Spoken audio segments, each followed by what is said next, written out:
What made you and your husband take the leap into starting this business back in 2018, and how did you get involved and wrapped into this whole thing? So actually, I got really ill in 2016. I had a brain tumor and it's precancer, so they removed it, but I had 5 brain surgeries in 18 months. So we kind of realized life's too short and you only live once. And so my husband said, I think I'm going to open my own business. You're obviously wearing many hats here. You guys are growing fast, but tell me a little bit about how that either helps or hinders kind of what you're doing now.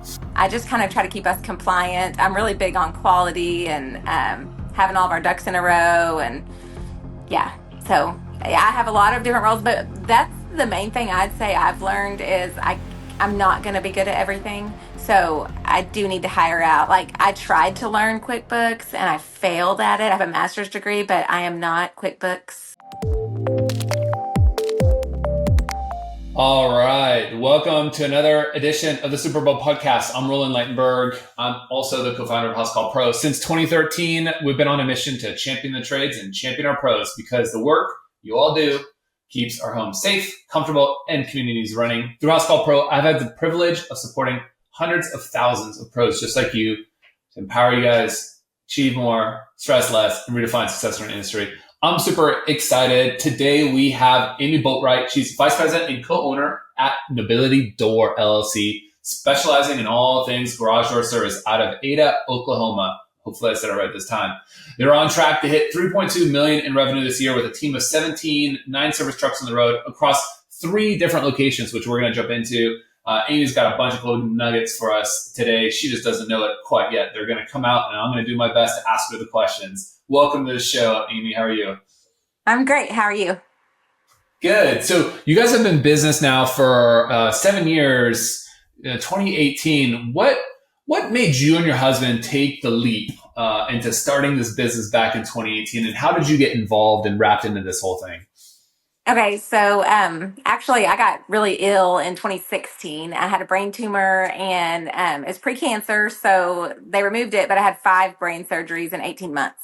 So we kind of realized life's too short and you only live once. And so my husband said, I think I'm going to open my own business.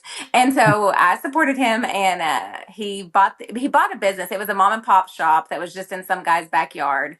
And he did it part-time on nights and in the weekends. So we had to come up with a logo and all the things. And then eventually we needed a storefront. And so about 2.5 years in, we went to do our taxes, and I stayed in corporate America, insurance, all the things. And I said, we can't do that. I can't walk into an accountant's office with sticky notes. Like, we're going to get audited and be in big trouble. So I said, I got to quit my job and help you, but this is terrifying. So anyway, so I did, and obviously I'm still here and we're still rolling. But I think everyone was terrified. I think even our banker was terrified because we had really great jobs that we'd been at since we were fresh out of college. And so anyway, it was definitely a risk, and I am risk averse and my husband is not. So anyway, so it took me longer to come on board, but he needed me. So yeah. And you were working in HR as kind of your background. So is that kind of the role that you fill in now, or have you adjusted? And you're obviously wearing many hats here. You guys are growing fast, but tell me a little bit about how that either helps or hinders kind of what you're doing now. Well, it probably depends on who you ask, because, I'm like, we need an employee handbook. And what if we have someone file unemployment and, all the things. I do all the drug tests of our guys and, job descriptions and org charts, all the things that my husband thinks are a waste of time and not necessary. I just kind of try to keep us compliant. I'm really big on quality and having all of our ducks in a row. And so I have a lot of different roles, but that's the main thing I'd say I've learned is I'm not going to be good at everything. So I do need to hire out. Like, I tried to learn QuickBooks and I failed at it. I have a master's degree, but I am not QuickBooks. That's not my thing. So I hire that out, in marketing. Like, I didn't go to school for marketing. I don't know about search engine optimization and all the things. So I hire that out, so it's kind of like I've had to let go of the things that are not my wheelhouse and do what I'm good at. I feel like that's just a great subtle golden nugget there, which is I think a lot of business owners feel like they have to do all the things and know all the things and be great at all the things. But the reality is that it's the inverse. It's knowing the things that you're not good at, that you don't want to do, where you don't provide the most leverage, and then find someone that does like to do that, wakes, lives, breathes, sleeps, all the things, those things that you don't even want to do. And you clearly have enough, I don't know, just self knowledge to know that, hey, those are the things you're going to focus on. You're going to focus on adding value in other ways of the business. And clearly what you're doing is working. Yeah. Yeah. Well, that's what we got so excited about Housecall Pro because, I mean, I came from corporate America where we had all the software one can imagine. And so then I come on board with him and he was giving the guys clipboards to put them in the truck. And I said, oh, no, no, no, no, no, no, no, no. Like, I can't. How do I warranty that? And how do I like make sure that they're giving that back at the end of the day so I know who to bill? And, and we're not sending invoices with a stamp. We're going to email the invoice, so. Yeah, so I was thrilled when we found you guys because we needed that in our lives. Yeah. And like, how did that happen? Because you guys started the business and then a couple years in, you're like, we're doing that switch. We're using someone before or something else. How did you stumble on Housecall Pro? How did that happen? Were you the one that brought it into the business? Clearly you knew that you needed something, but what did that look like? Yeah, so I just started Googling garage door software systems and so Service Titan actually came up first. And so I did a demo with them, but I don't like to spend money. And so I was like, yeah, no, I should ask that the very first question, how much does this cost? Because that's not at that point in time, but just wasn't feasible. So Yep. I kept digging and we actually, the first 6 months we used software, we used Joist. I don't even know if you've heard of it, but anyways, it was like the free version of Joyce, and it was fine, but like it didn't build a schedule. It didn't, we'd go to bed at night and he'd say, what do we have tomorrow? And I'd say, no offense, but your office manager uses a desk calendar and she writes out in a pencil what the jobs are and where they go and then strikes through. And so I said, I don't know what you have tomorrow till I get there. So anyway, so we did the demo with you guys and we were like, yes. So, but we Yeah. have a friend that's in the industry that lives about an hour away, and he told us that he used you guys. And so that's how we found you. And then it was like, yes, we're all in. So I think that was August of 22 was when we started with you guys. Yeah, yeah, yeah. And I think that's a great just testament where people are using different things and they may or may not be all of the things, but it's better to use something than nothing. Yes. And so that's like the first switch. And then really trying to get something where you can just invest all the things that all exist in one platform without having to piecemeal things and stitch things together and data entry and copy and paste from other stuff, I'm sure. Yeah. Coming from the corporate world, like nobody wants to copy paste. So you already know that, these kind of things are possible versus maybe not all people that get into the trades maybe know this stuff kind of even exists. And so that's another big kind of step in that learning curve. Yeah. Yeah. Because I remember the day that I said, Brent, we have to take credit cards. Like, not every person has a check. I mean,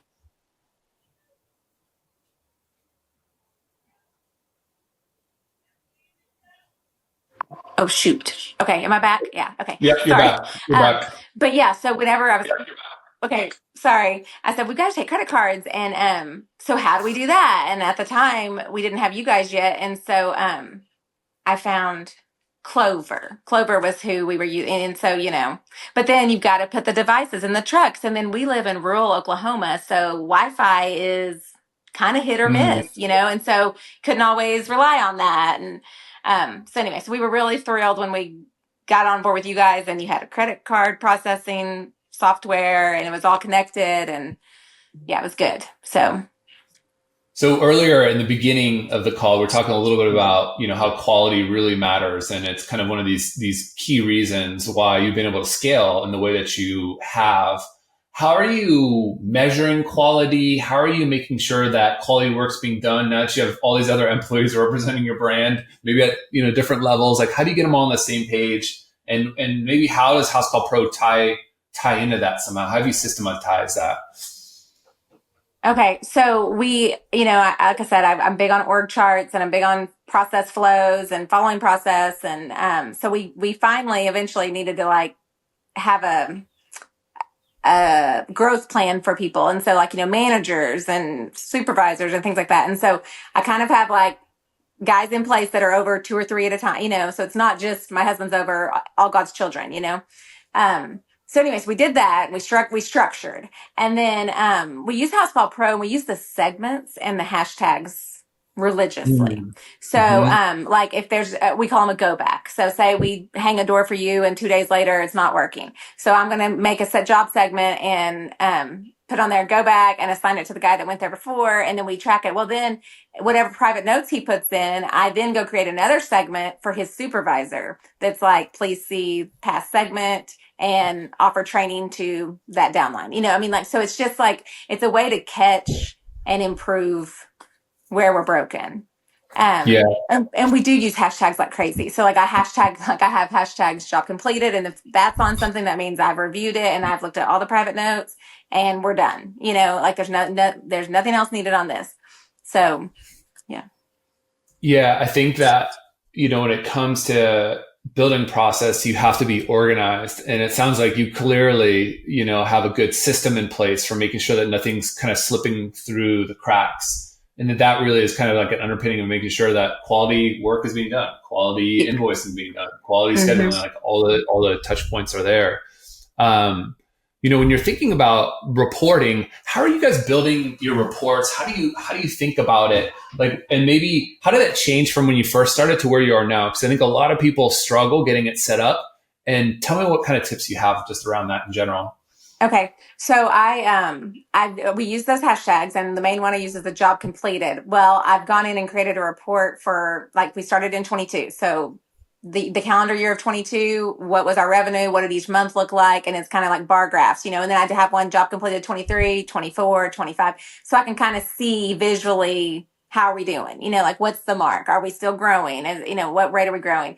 And then like I use all of your canned reports on like, I go into reporting, jobs, then month. And then I'm just like, I know what our target's supposed to be. Like if we're going to hit our goals, we need to be here. And so I'm just constantly trying. So like if my husband asks me when we go to bed at night, how are we doing? Or, have the phones been ringing or whatever, I can just go, yep, got 52 calls today, whatever. So I love voice. I mean, there's a couple things I wish it had that it doesn't have, but Mhm. we started with Grasshopper. Yep. And that's where and like that my favorite feature of Grasshopper, I'm not gonna lie, that nobody else has is that auto text reply. We got so much work off that. So like if you called in and we missed the call because it was a Saturday morning and I didn't want to answer, they would say, how can we help you? And then they would always tell us their problem. And then I'm like, okay, call you Monday morning, like so they wouldn't call someone else. Um, so that's the only that was the only good thing, but that was a good thing. And then we switched to Nextiva. Well, Nextiva was just too complicated.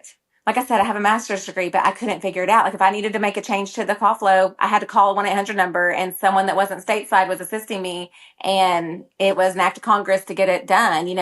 So then when we switched to you guys, it was game changer because now I can change the call flow. Like I change the call flow daily. If somebody calls in sick or somebody, is on vacation or, I need to change the greeting. It's just like, it's so, user friendly that I can do all the things. Um, so yeah.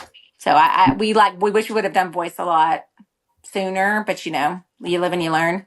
Yeah. Well, I think having everything in one place makes a lot of sense. And then, the system knows like who's calling because it knows Mm-hmm. that's a record inside a Housecall Pro. So you can greet the customer and say, oh, hey, Amy. And they're like, oh, wow. They like remembered me. And so you can deliver a much higher level of service that way. And then just being able to dial things in on the flow. Like you said, in a business, there's ebbs and flows and people calling sick and who knows what happens. Mm-hmm.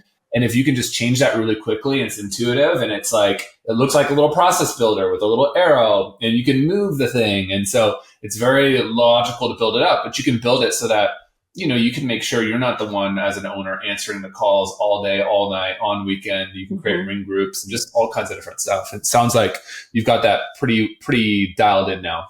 Yes. Well, we even added on the CSR AI feature, because I was like, if I don't want to answer on a Sunday afternoon or whatever, but I don't want everybody going to voicemail and then like multiple people calling the person back or what have you. So yeah, it was like $29 to add the CSR AI. And it's funny because it's about 50-50 on caller preference. I've noticed like 50% of the people are fine with it and they say, I'm Bob Smith, I live at this address, here's my email, see you Monday. And the other 50% are like, it'll say, customer did not appreciate artificial intelligence assistance, so it's really funny. Like, I don't know, but it's weird, but it's so worth it. I mean, $29 and somebody's getting all the calls that I don't want to take or that, it's Definitely.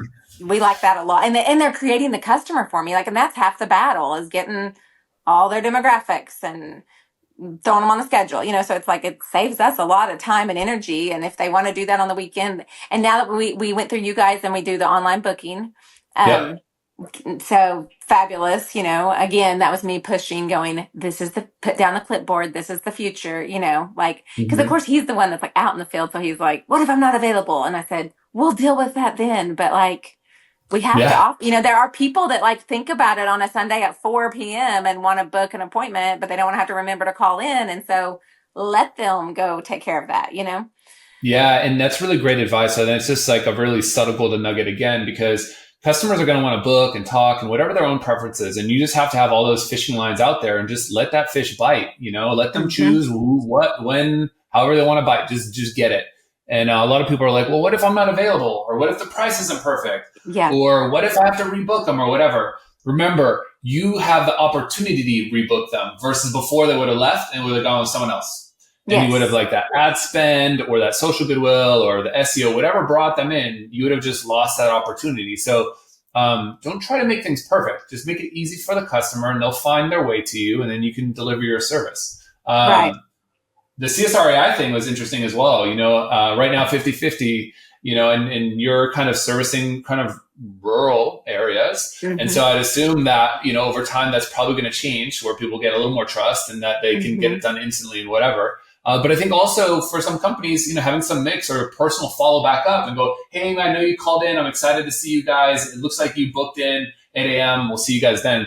Have your CSRs focus on those moments, the human CSRs, to go build rapport rather than like, what's your name? What's your address? Oh, what's your address again? Oh, Uh-huh. yeah, no, spell it out for me. All the things that take a lot of time. Maybe Mm-hmm. just, spend that time elsewhere, somewhere else in your business and get your CSRs doing things that can drive more business or telling them about your membership plan if you have them or telling them about other services you may offer.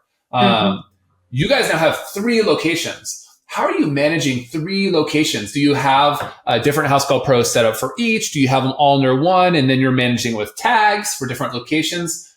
Tell us about that as companies kind of are looking to grow into potentially opening up more locations. Yeah. Okay. So obviously, we got our storefront, our first storefront in Ada, our hub, in it was spring break of 22. And then by fall of 22, we were, like we're rural Oklahoma. So we drive like an hour to get to some calls. And so we were always in this town that's an hour away called McAllister. And people literally hung out at a stoplight and took a picture of a truck. And so I was like, okay, noted. They want us here. So we were going there like twice a week. And I was like, we just needed, so we pulled the trigger and just started renting a location over there. And it turns out one of our employees had connections over there, so he ended up moving there, and it worked out like so he could manage it and run it. Because we started off and we thought, okay, we need a gal sitting in there answering the phones, whatever. Well, but it didn't work because there was. I mean, how often in your life have you walked into a garage door business? Like I had never stepped foot in a, like it's something that you just call them when yours breaks or when you need to order one. So Mm-hmm. anyway, so like it was like we had to learn lots of trial and error. Like what we thought we needed, we didn't need. So because as long as I had a truck over there making money that was out, customer service, whatever, that's what we needed. So, but now we've grown to where we have a manager there, and then actually his wife actually sits inside and answers phones for us. She's our first point of contact. So like one phone number for all 3 locations, and Google does not like that. At all. Like Yeah. every time we try to open a location, Google like suspends our account and all the things. And so that's one of the things that I've hired out. Like I have a marketing firm and they're fabulous, and I pay them monthly to handle search engine optimization and to handle like talk to Google for me because I don't want to. I don't know how to get a hold of Google. I mean, like it's impossible. Um, Yeah. so yeah. So anyway, when we open the locations, it's just a fine line. Like right now, my husband's actually the one running the 3rd location. Just opened literally April Fool's Day. I literally made a post and said, "This is no April Fool's joke. We really are opening today." So my husband's driving back and forth, like getting that off the ground. So I think that's important in the beginning. Is like you've got to have your best out there, to make that first impression with the community and all Yeah. the things. So yeah, so he's running that 3rd location by himself right now. And then we Yeah. have I don't know how many, 3 office people here in Ada. So our 2 salespeople are here in Ada with me. And then our McAllister location, it's our manager and his wife, and then 2 techs over there. And when you're thinking about it, I feel like a lot of business owners get to the point where if it's an hour out, that's kind of like an interesting point where maybe you'd consider it, because then every trip you got to add in an hour there and an hour back. And that Mm-hmm. really starts to add up. So it almost feels like, as you guys are building your empire, you're kind of like, not drawing a circle around the HQ, but you got to figure out the right points where it makes just enough sense to send someone there full time versus sending someone out every single time. Yeah. Yeah. We talked a lot about that. It's like, okay, so do we go west on Tuesdays and Thursdays, or do we go, what I mean? Like, how do you make it make sense? But it's so, with your garage door, it's like so unpredictable. And even though it's something, I don't know whether to call it an emergency or not, because I mean, if I can't get out of my house, I guess it's an emergency, but it's not life or death. But, Yeah. I mean, sometimes they're stuck and sometimes sometimes it's just like, hey, my one door we don't use doesn't work. And sometimes it's like, hey, my wife can't get out, like get there. So, but it's like, you Yeah. don't know. It's always right in the moment. So we can't really plan. Like if you call in and I tell you we can't get to you till Friday, you're going to call someone else. So we Right. like have to be available. So anyway, so we really never could get that down. Like we go south on this day, we go, like your washer machine repair guy, like they schedule you, like they're like, we come to 8 on Tuesdays. Well, I don't know. It's really not that way with garage doors. It doesn't feel like, or we aren't that way. We try to get to everybody like the day they call. So Tell me a little bit about, the mindset, because it sounds like you guys have a very open mindset and a very growth. And you're like, I don't know, we're going to figure it out. Like somehow, mhm. this might not be like an emergency service, but it is. But like, how do you foster, both you and your husband, like, how do you do that? Because I feel like a lot of business owners be like, it's too far out, we're just not going to do it. Or like, Mhm. it's too complicated, we're just not going to do it. Mhm. You guys are more like, oh, okay, I don't know, let's figure it out. Or yeah, sure, let's try. Yeah. How do you do that? Like, and how do you make sure maybe even your employees are also thinking that way too, and that kind of exists in your culture? Yeah. Yeah, that's true. So my husband he told me when we first started, he said, if we don't get to somebody within 24 hours, they call someone else. And so it's Mhm. like, we just kind of have a unwritten rule that it's like, we are going to try, come hell or high water to get to you today, and so we stay in constant communication with them, which Housecall Pro helps with that, the whole on my way. And they know that the guy coming's name is John or what have you. Um, Mhm. but yeah, so we just really, really emphasize customer service and rapid response, those kinds of things, and then quality work.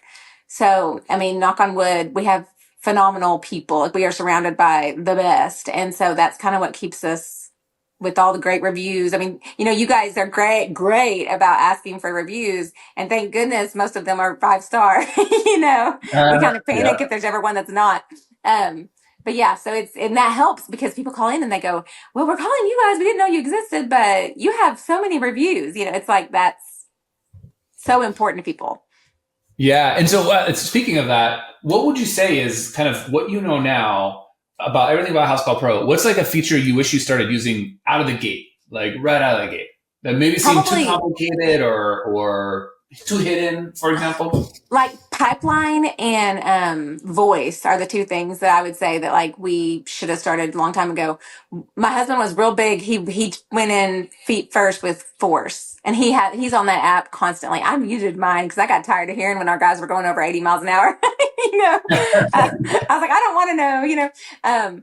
But yeah, so we use the heck out of obviously voice and pipeline, and then the force fleet tracking.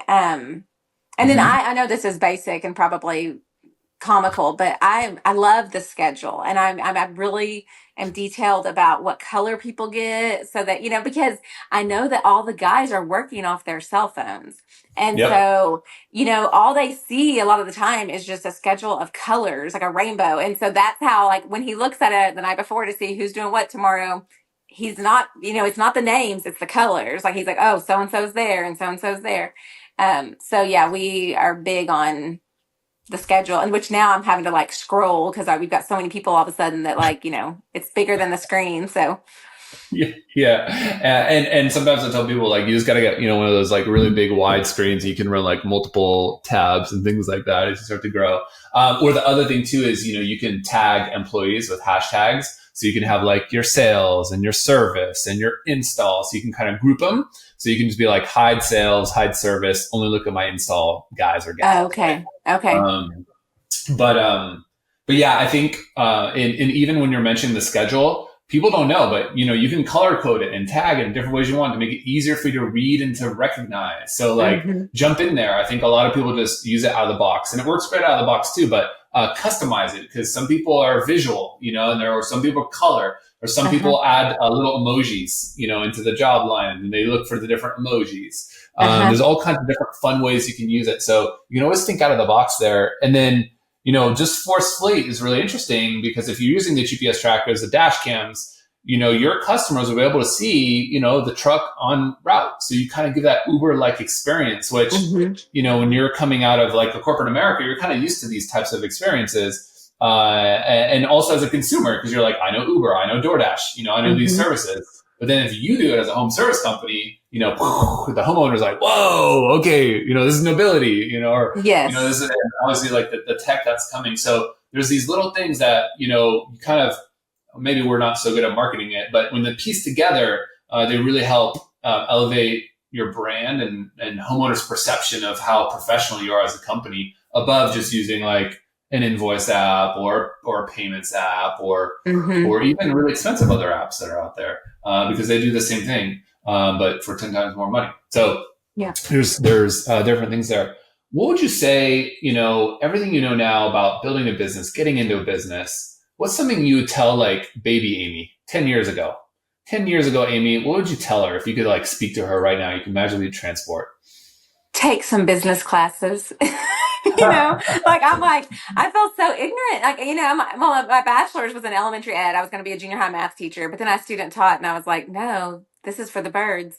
So then I went into HR, got my master's in HR and worked in that world. And that was, adults were way easier to manage than teenagers. But it's just like, I had no reason to ever take like a basic business accounting class or a marketing class. And so, which, not that all that has, I'm a little bit older now, so that's all kind of changed anyways, but I just felt it really humbled me when I first started, because I thought, keep the books, Mm. I believe I can keep the books. No, I could not, like I pay big bucks for somebody to do that.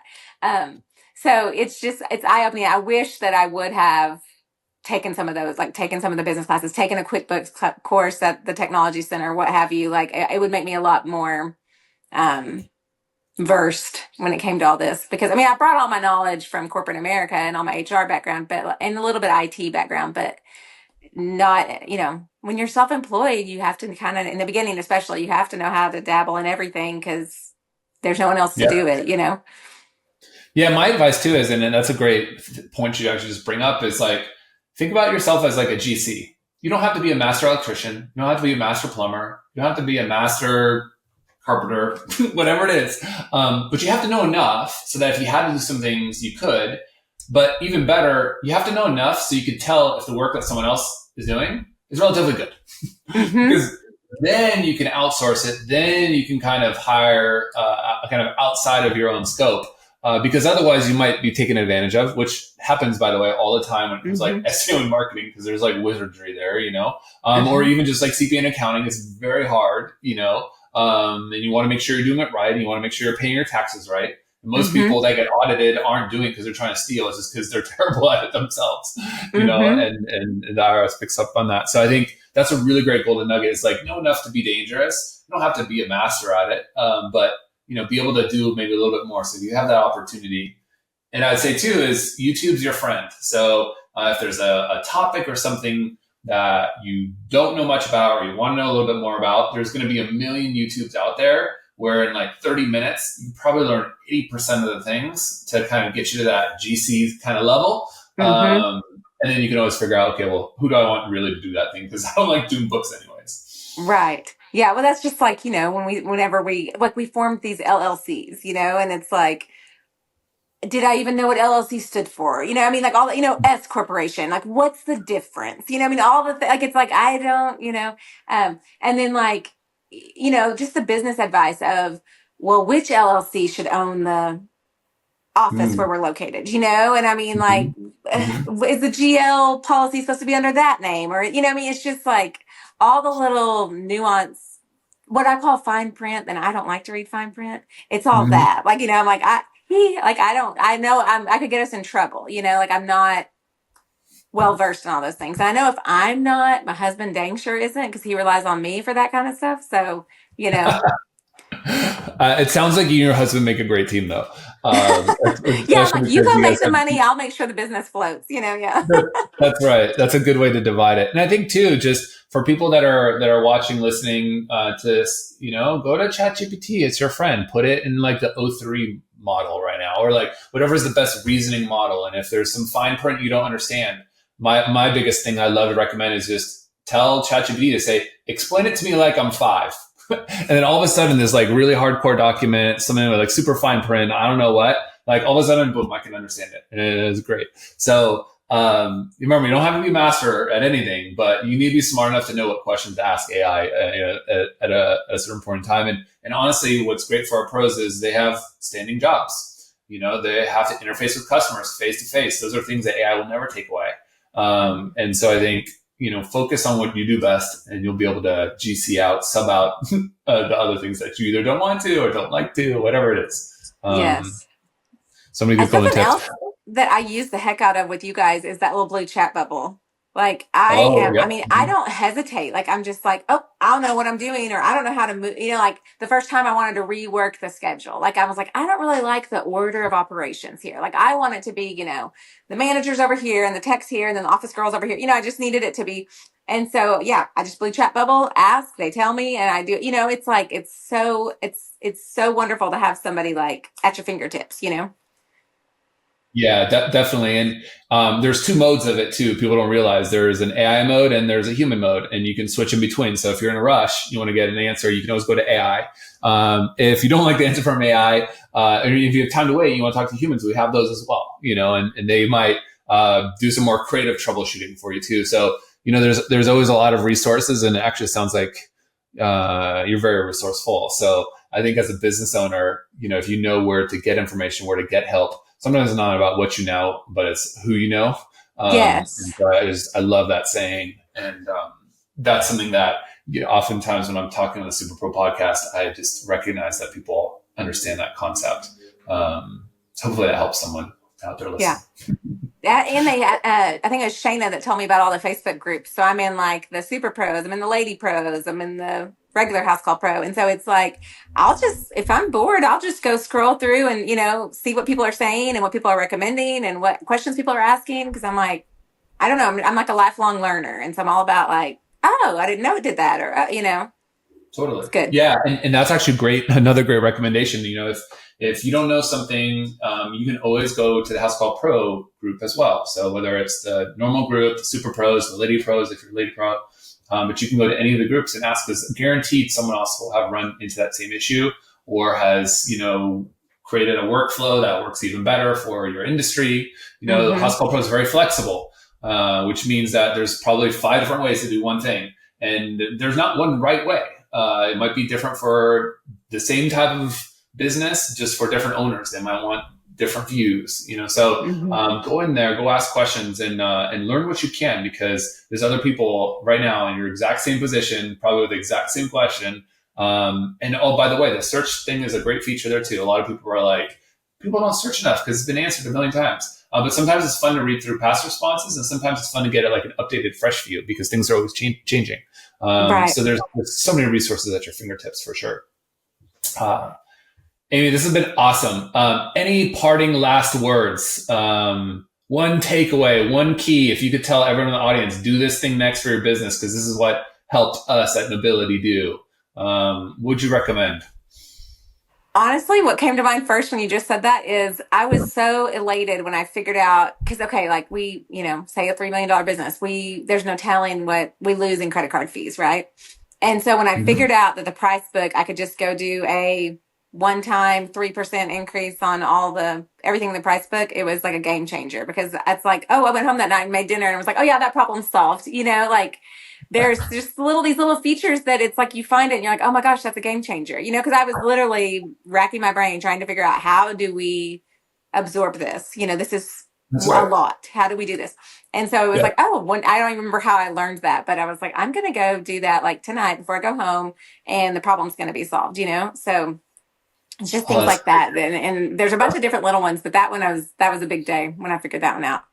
That's a great one. And look, it's a cost of doing business. And honestly, I don't personally have a checkbook. I think my wife has one somewhere where if we really have to, we have to like dig it out. But if you make it easy for customers to book you, to find you, to pay you, to whatever it is, like reduce the friction, make it easier, and make it just like however you want to pay, it's fine. It doesn't matter. And then the customer's just going to feel good about it, rather than feeling like, oh, you tacked on a fee like after the end. Well, that sucks. Nobody likes that feeling. Everyone just wants their points, which is funny.